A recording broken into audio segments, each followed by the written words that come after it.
Good evening, everyone. Thank you so much, Mackenzie and the groups, for inviting us to be participating in this spiritual journey that began for us on Saturday. And do I need to do this? No? Good? Okay. And has been going on for a while for you guys. I'm sitting there and listening to the opening prayer. Heard the beautiful voice and song that was presented here, and listened to the opening message that Mac read. And I'm sitting there and I'm thinking, there's quite a special feeling here tonight. And it's not because of me. I think it's because of everybody who gathers under the name of Christ. His presence has been here since the opening prayer with the words enunciated by Fatima, in a song where it portrays what it feels like when we do seek Him and the strength that we get from Christ. And then Mac reads this message that was a clarification that Alcione presented in the Gospel at Home among people that were there with her, in a very simple yet profound way, about getting rid of the old man or the old woman and allowing for the new man to take place. When we were presented with this topic, the idea was to focus on the lessons of the book. The book is called Renunciation. I'm not sure, any of you guys have read the book yet? Yes. Okay. Whether in Portuguese or English, as it is available now, it's a beautiful story. And when I started preparing for the study tonight that I'm presenting to you guys, I thought maybe I'll reread the book and take some parts that I think it's going to be important. And then I realized yet again how rich in details Emmanuel narrates the story of Alcione and the other characters that are involved in the storyline. And I thought to myself, I will do no justice in trying to do a lecture that Emmanuel so richly put into words on a book. And it touched my core so much that I hope that after the presentation, I can actually maybe encourage you guys to get the book, read it, reflect on it, and see the lessons that are indeed around this book. The story talks about a character. We mentioned her here, Alcione. She's a very highly elevated soul, spirit, who descends out of love to reincarnate on earth to assist her love, Charles, in his new opportunity of redemption, of being able to make amends for past mistakes. The funny thing about this book is that when we start reading it, it's not just about renunciation. It talks about the law of cause and effect. It talks about the process of reincarnation. It shows us an entire divine plan that is designed for each and every one of us, and how assistance is never ever in lack for any of us. It doesn't matter what kind of position we are placed under in our world today. Rather than getting into the book, we are going to talk about what it means to truly renounce. Renunciation. According to the benevolent spirits, they will tell us that it is the most eminent sign of progress when we try to overcome our egos. So when we reach a level of renouncing something, it's the most eminent sign, predominant, that tells us that we are trying to overcome our own egos. And I really loved this type of explanation around the word renunciation, because a lot of people feel that it's something that in our current existence, lifetime, where we find ourselves in, it's something that we are not able to do.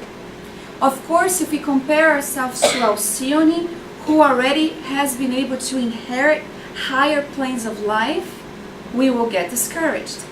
But if we take a closer look at ourselves and the opportunities at hand and see that it's one of those small steps that we take sometimes, and we're going to see this by the end of the night, that it is a process that tells us that indeed we are overcoming our own egos. It's also a process where we start battling that vice that hinders our steps behind, that starts with an S, and it's called selfishness. There is no place for renunciation where selfishness prevails. According to the dictionary, it's a noun. It's an act or instance of relinquishing or sacrificing something as a right, a title, person, or ambition. Example, for the king's renunciation of the throne. In our current world, it's really hard sometimes for us to believe that there are pretty deep examples of people who are able to act renouncing of something. But they exist. We see it sometimes in the news, heroic people, and we ask, where did they get the strength to act in a certain way? Since I really didn't get any kind of intuition as to get a modern day example, I wanted to share with you guys something that touched me very deeply. Do you see this painting? It's a drawing. It's a pair of hands. And if somebody looks at it and doesn't know the history behind this, it has pretty much no meaning whatsoever. So I'm going to tell you the story of an artist who was successful in the 15th century, who was born in a tiny little village in Germany called Nuremberg. He belonged to a family of 18 kids. 18, I know. I was like 18 kids. And so the parents, they had very little means, financial means, to be able to support a family of 20, 18 kids, plus husband and wife. And so he worked at one of the mines. He was a miner. And if we can try to see the kind of work that entails mining, it's pretty tough work. The conditions are tough. And so two of the kids, Albert and Albrecht, who was named after the father, this guy right here, Albrecht Dürer, they had the idea, him and his brother Albert, that they would toss a coin.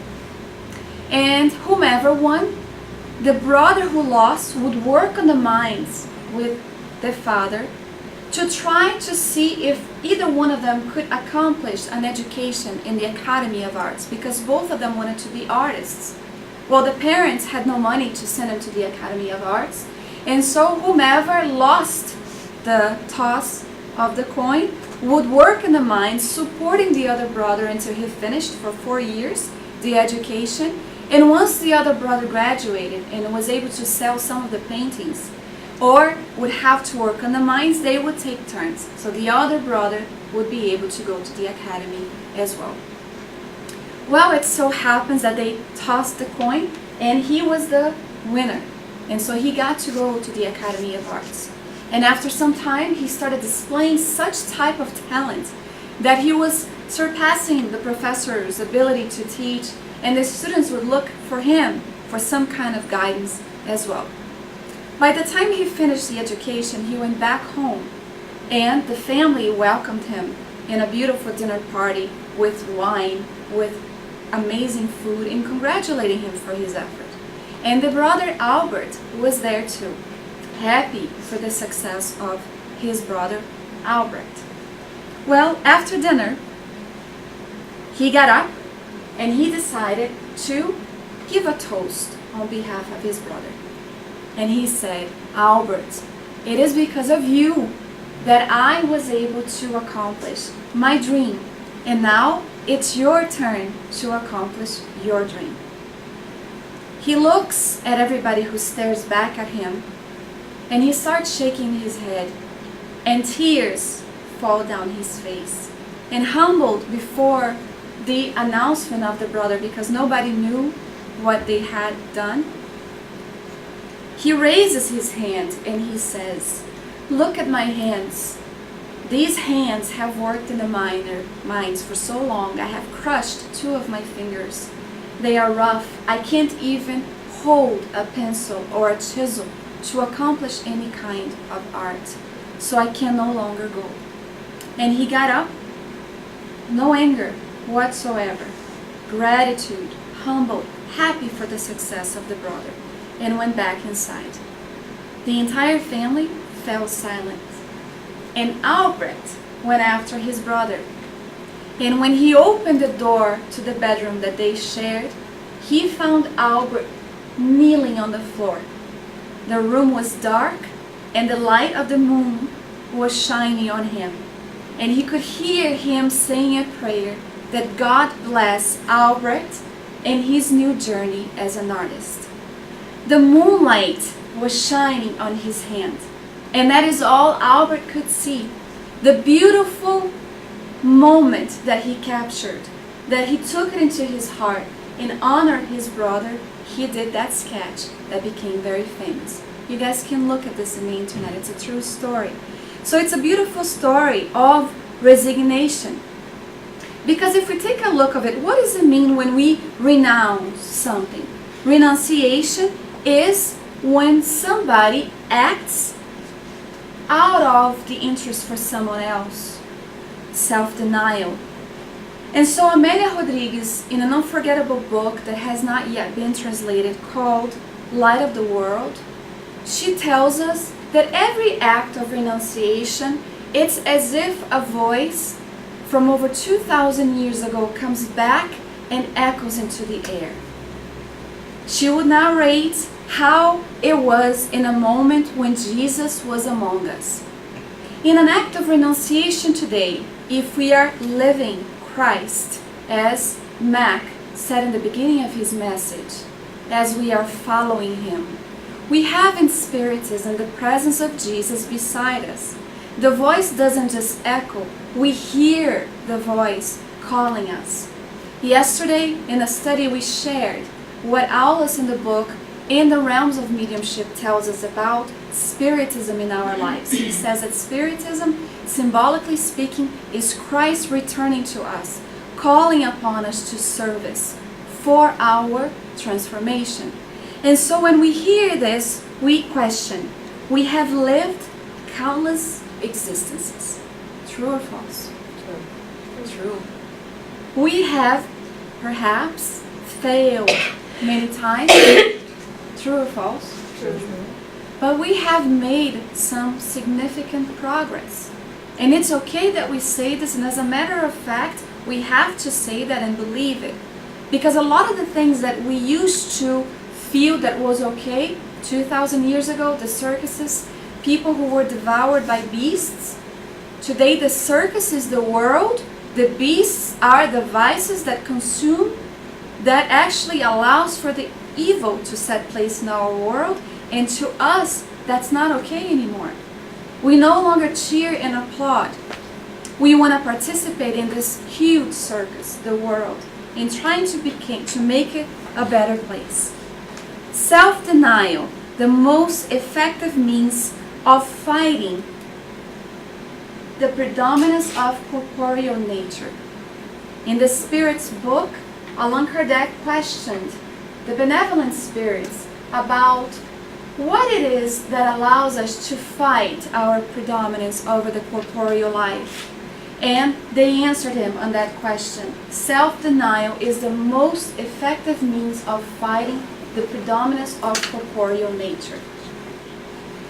Then he called the crowd to him along with the disciples and said, "Whoever wants to be my disciple must deny themselves and take up their cross and follow me."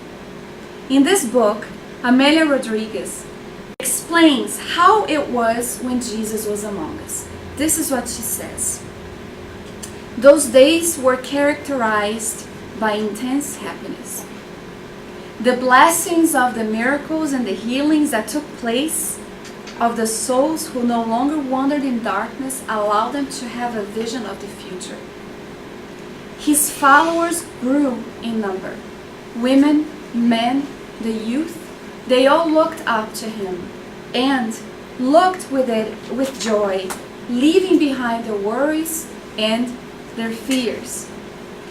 She would say that aside from all the political corruption, the religious envy, the problems of the individuals that characterized the people of that time, there was an overall feeling of harmony in the air. There wasn't a lot of people who weren't attracted or pulled by his extreme magnetism of a human being. People felt dominated by the strange feeling of when he was around. And so she would say that his presence alone was reason enough for people to find a new strength that they could accomplish anything their hearts desired. It's no wonder that he would look at somebody and say, "Do you wish to be healed?" And they would find the strength and answer in return. Or somebody who would have the strength to go after, cross a river, find the guiding light, as Mary of Magdalene did, renouncing a world that up until that time only fed her with illusions of pains and something that no longer fed her inside, no longer gave her the sustenance of life that she was looking for. And even though his love was constant, he also had a presence that was austere at times, energetic. His moral authority allowed it to be that way, and people responded to it positively. He never omitted the truth, and he always offered opportunities and lessons for learning. And something that echoed often to him was the words, "Master, I shall follow you." One day, a young man said that to him, "Master, I shall follow you wherever you may go." And so he looked at the young man and he thought long and hard. And Amelia Rodriguez will say, when the young man said, "Master, I shall follow you wherever you may go," he wasn't aware that to follow him truly meant to renounce the vain ambitions of the soul. It wasn't a statement, a simple, empty type of statement. It had to mean something. To be able to possess everything and own nothing at all. To be of the world, not being of the world. St. Francis of Assisi did that. He had everything and he had nothing. Because all of the things that he had resided inside his soul. And so when the disciples would say that, "I shall follow you wherever you may go, but allow me first to go and say farewell to my family," he would look at that young man and say, "No one who puts a hand to the plow and looks back is fit for service in the kingdom of God." There were many voices that echoed in the very same way, not understanding that to follow him meant to lose themselves in the verticality of love, that there was no room for trying to tend to other things first, that it meant to truly go, to take the plow, to prepare the soil for the seeds, to be able to understand that it would be a following of service and labor in love. "I shall follow you, Master." She would say that today in our current world there are many who say the very same thing, but that there is an empty meaning to the phrase, "I shall follow you." Maybe it's fear, maybe it's insecurities, maybe it's for the fact that people are not yet ready to renounce a lot of what still gives that illusory pleasure of the world. And so she will say that the great teacher as he was, he would challenge us, putting us into test with everything we have learned. And if Spiritism is Christ symbolically coming back to us, we are being challenged yet again. When he says to us, "If anyone comes to me but does not hate his father and mother, his wife and children, his brothers and sisters, and even his own life, he cannot be my disciple. And anyone who does not want to take up his cross and follow me cannot be my disciple. Therefore, anyone among you who does not renounce everything he has cannot be my disciple." The opening phrase here that Mac used for us to be able to study today. The word hate is one of the words here that we have to talk about the kind of meaning that it had back then, because it seems to contradict a little bit with the message of love from Christ. How is it that we are able to hate our father and mother, to be able to be his disciple. And so Haroldo Dutra Dias, who's going to be here in a few words, says that perhaps the word used at that time was to like less. Because sometimes when we are trying to make a change into our lives and follow him, a lot of times we will find that there are people beside us in our immediate side that doesn't resonate with the same idea. And we get in conflict with this. And spiritists, the spiritist workers, there is a lot of issues with that as well. Alcione in the book, she exemplifies this very well. And when you read the book, because I know you will want to read the book, there is a part when she finally meets or re-encounters Charles in that existence that she reincarnated to assist him in his redemptive path. They recognize each other and the love is so strong.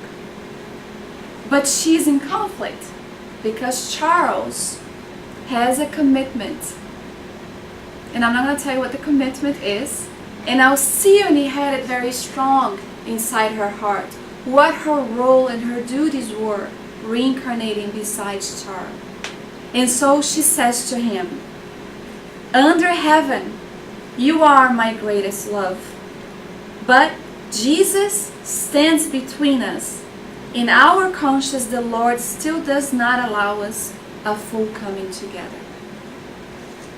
So Alcione understood that very well, but because she had her vision ahead of her, and she understood the commitment and the compromise that both of them had in light of her Christian soul, he questioned her love, and that's the answer that she was able to give him. Renouncing a life of marriage, of having children, of living the kind of life every young woman in love wishes to have. And so she renounces that as well. It's a very challenging invitation that he does sometimes because it targets the very core of our soul. And there are things that doesn't truly allow us to move forward when we say, "I will follow you, Master." Is there an active movement inside our soul when we say, "I shall follow you, Master. I shall live by your will"? And so to renounce oneself becomes a voluntary decision. And we are going to see some of these examples that we have today. Are there some kinds of renunciation in our anonymous day-to-day life? Who's a mother here? How often would you give up of your own food or anything that you have for the benefit of your child? Can you pinpoint times in your own existence as a mother where you had to renounce certain things for the benefit of the husband or the children? Parents. When I say parents, fathers do the very same thing. And I have to say this because sometimes I use the example of a mother, and a father came to talk to me at the end, and he said, "What do you have against fathers?" I said, "Nothing." Fathers renounce too. Sometimes it's the presence of siblings. There's a beautiful story on the book called In the Canvas of the Infinite. It's the very part told by Ivone Pereira Franco. My God. Ivone Pereira. Let me take the Franco out because that's Givaldo. They're not related. But she narrates the story through Bezerra to us. And it's the story of these two young girls who live in the slums. And how one looks over the other and the kind of situation that she's put under out of love. And in reality, it's actually three sisters. They're put in that situation because of some mistakes that were made in the previous existence. So they were fully aware of the kind of renunciations, of kind of renouncing, of self-denial, of sacrifice that they would be put under. And it's a beautiful, beautiful story at the end as well. Another wonderful example that we find in the gospel of renunciation is the example of the poor widow who gave of what she did not have. And here's a really wonderful passage that we find in the gospel according to Spiritism, where people are going about and they're putting a lot of money in the offertory box. And so Jesus is watching from afar, and a poor widow comes and puts 2 small coins in the offertory box. And Jesus will say, this poor widow gave more than what she was able to. It's a form of sacrifice. She put all that she had in the offertory, where others put of their abundance, where they had that was not needed. So it's not a form of sacrifice. And this is a beautiful example that they bring us. Renunciation, people that have touched us deeply. Mother Teresa, we can talk about her. We can talk about Chico Xavier. And today we are going to narrate the story of St. Francis of Assisi. St. Francis of Assisi had his friars with him, those that follow the Franciscan way. And one day, one of them was really excited. I think his name was Angelo. St. Francis had arrived, and he said, Francesco, I did something great today. He said, you know the thieves that live on the woods? Well, they came by, trying to steal our wine, trying to steal our cheese, trying to steal the olives that we received as donation this morning, and I took this piece of wood and I put them all to run. And St. Francesco, he put his head down, kind of disappointed. And Friar Angelo couldn't understand. And he said, didn't I do it right? He said, they are our brothers. Take all the wine and all the cheese and all the olives that we have. Go into the wood, take a beautiful or the best type of cloth that we have, make a picnic and invite them to eat. And he said, but all of it, if you don't do it, I'll do it. So he goes out into the wood. Thieves, come eat with me. And he's looking to the sides, to the other, because Francesco instructed him to look up on the trees, to look around. And little by little, they started coming out from where they were hiding. Kind of surprised, a little bit untrusting. And he says, here, this is all for you to eat. And so he says, well, what happened? Well, Francesco was upset that I didn't treat you as our brothers. And he invites you to eat all that we have here. And so they were so touched by it that they went back to their gathering and decided to follow St. Francis of Assisi's steps. So we see that sometimes an act of renouncing, of self-denial, of being able to reach out, touches a person so profoundly. Because when Francis of Assisi said, Master, I shall follow you, he was living the message of Jesus in every possible way, in every situation that presented themselves. And so, no one who has left home or brothers or sisters, or mother or father, or children or fields from me in the gospel, will fail to receive 100 times as much in this present age.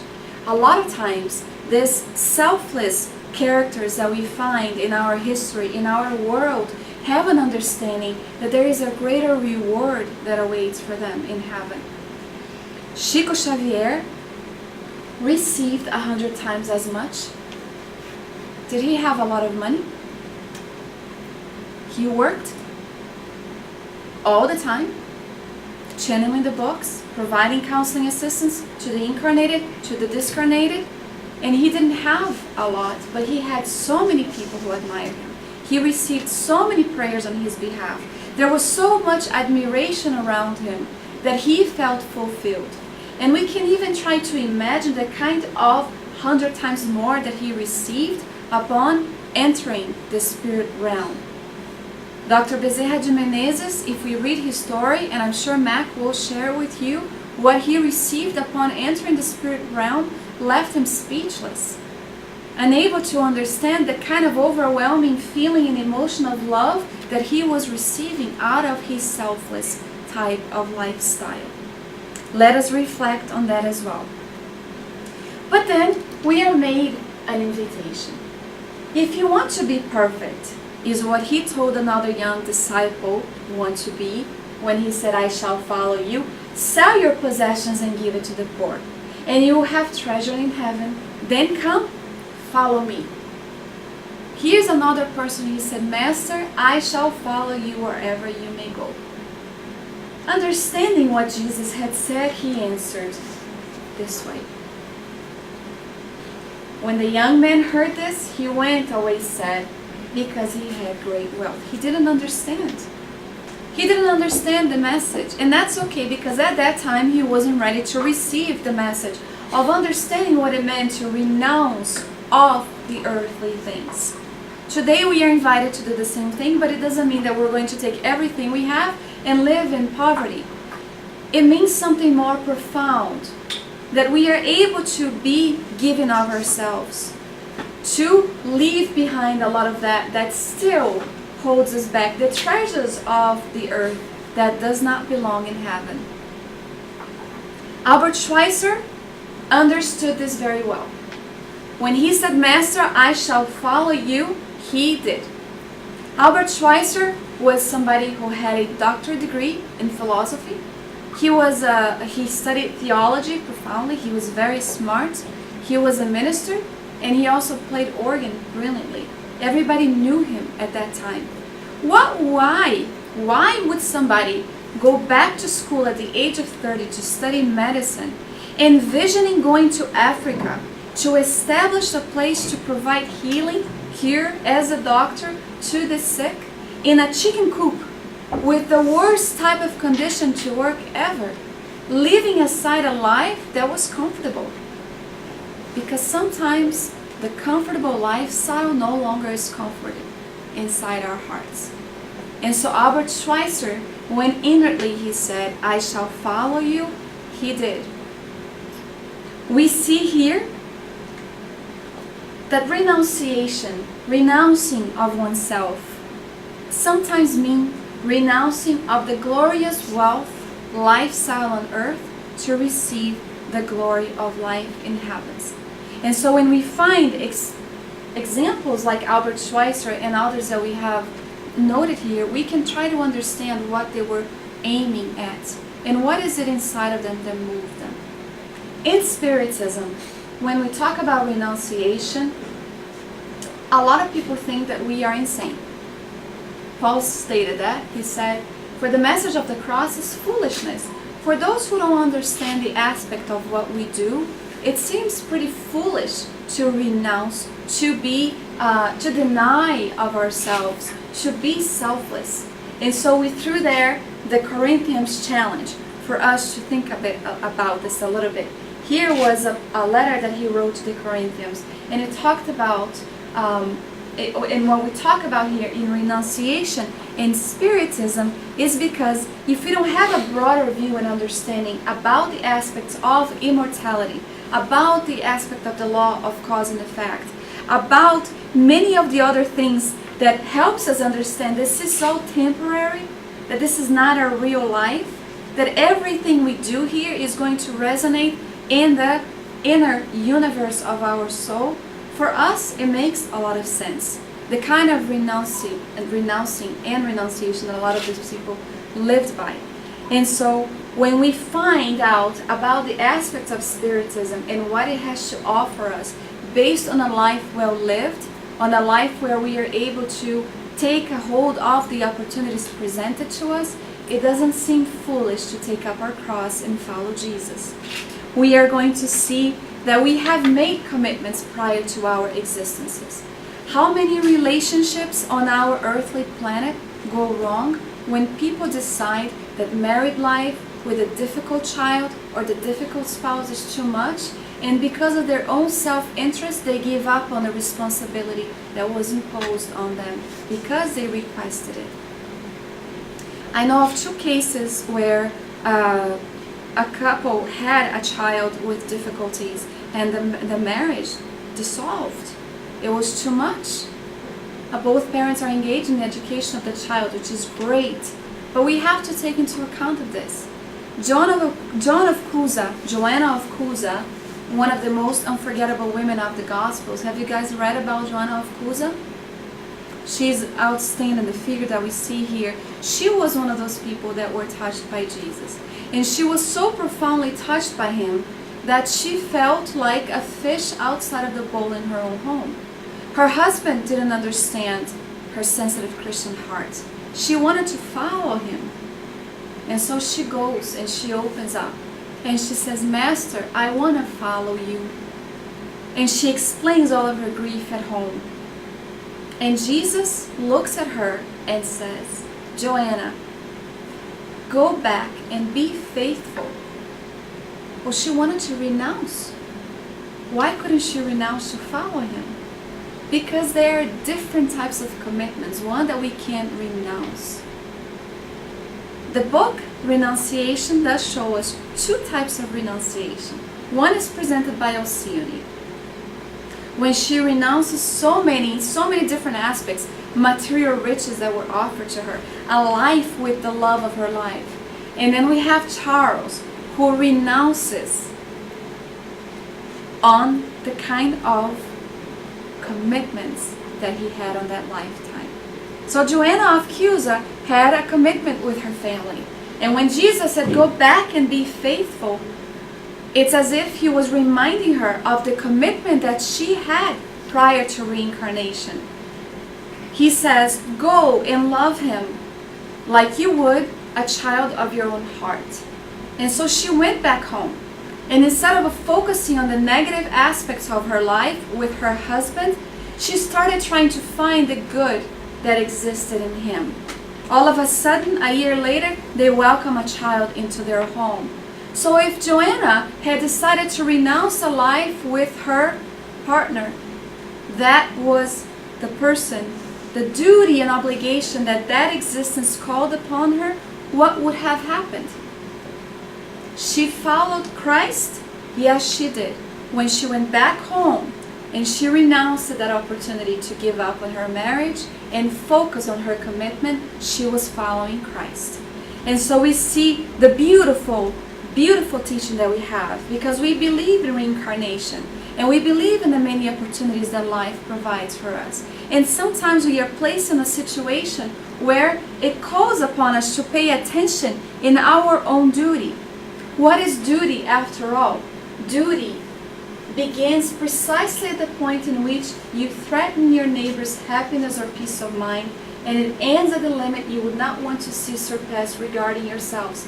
Duty also, the gospel according to Spiritism will tell us, is the responsibility that we have with ourselves and immediately with the one who is next to us. And so sometimes life will throw us some really hard situations where renouncing comes in, renouncing our inferior motives, any kind of sentiment that would deviate us from the path that we chose. And it's really hard sometimes. Alcyone was somebody who was able to do that, and we will say, but Alcyone was way far from me. She was way higher than I am. But we all have duties and obligations in our current state as evolutionary and immortal spirits. And every opportunity that we have in this lifetime is in accordance with what we need. If we say right now, Lord, I shall follow you, or if we stated that when we find the Spiritist doctrine, I bet that every one of you can pinpoint a time in your existence where, in answering to the call of duty or the obligations or the responsibilities that we all have, you will find that you renounced a little bit. You will find sometimes that you understood that you no longer allowed the ulterior, inferior motives to speak louder than that of what you were supposed to do. The driving force that allows for duty to take place, that allows for the renunciation to take place, for us to truly be there with the opportunities that is given to us, is love. Alcyone loved much. Magdalena, her mother, loved much. Charles, he loved much, but he was actually allowing that stronger inferior voice to speak through, ignoring the commitments that he had made prior to his reincarnation. Albert Schweitzer, he loved much. When we go forward and we understand that sometimes perhaps I'm not really giving the attention that I need, Alcyone gives us the recipe of trying to see if we are on the right path. She asked Charles, what I'm going to throw out here for our own reflection. She said, Are we turning our backs on our obligations without considering the question of personal gain? Sometimes we hear the call of our inferior nature louder and abandon the divine endeavor. So when she said that to Charles, in trying to make him see that the fact that he was renouncing something that was his commitment in life, and the fact that she was renouncing the love, a life of love with him, she was allowing him and her to question about this. When we turn our backs on the obligations, are we considering the question of our personal gain?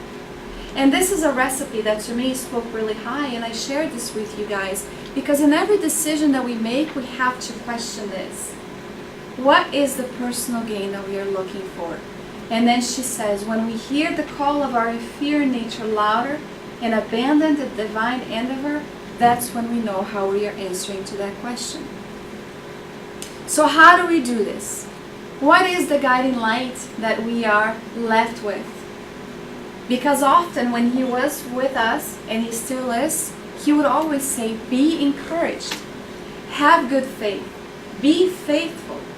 Every time we see him consoling, we will find his voice echoing, telling us the very same thing.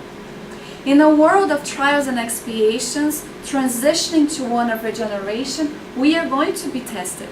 Things are going to be thrown at us. What are we doing with these opportunities that are being presented to us? And how do we know if we are taking the right step, if we're going forward, or if we are going back? To end, she says, every noble obligation beautifies our path, and we mustn't be sad of the great or simple tasks that have been entrusted to us. So whenever we find a situation where the option in life would be to renounce our inferior motives, our vices, our feelings of envy, of jealousy, of competitiveness, of attacking, we will find that every time we answer to the obligations that we have, in reality, we are beautifying our path. We are opening it. We are throwing the seeds that eventually will look like a pathway, much like that poster that is on the wall right there. It's a flowered pathway. The Spiritist understands this because he or she believes that this is indeed a temporary phase. That every difficulty that comes and arises in our path, and they will, is actually an opportunity calling upon us to work on that inner muscle, the love, the noble feelings that all of us have laying dormant inside of us. We are able to renounce the earthly things for those that matter the most. We find this in every opportunity of relationship that we have. We practice it at home with our spouses, renouncing our own desires, our own wills, even if hurting, because we understand the frailties of those that are around us. We renounce so that perhaps a child that is entrusted upon us can grow, can ascend spiritually. And we believe sometimes that by renouncing, we are losing out, and in reality, we are growing. We ascend, and we must believe that we have that being with us, entrusting this opportunity among us, but echoing in our head. Be encouraged and be faithful. This is the message that we decided to bring here today, and we hope that you are a little bit interested and curious about the kind of renunciations, the kind of renouncements, the kind of selfless actions that took in this book. Read it, reflect on it, and see how this applies in your daily lives as well. The greatest examples of love we have so far that renounce the highest sphere possible, we find in the presence of our model and our guide, our Master Jesus Christ. So thank you so much for your attention.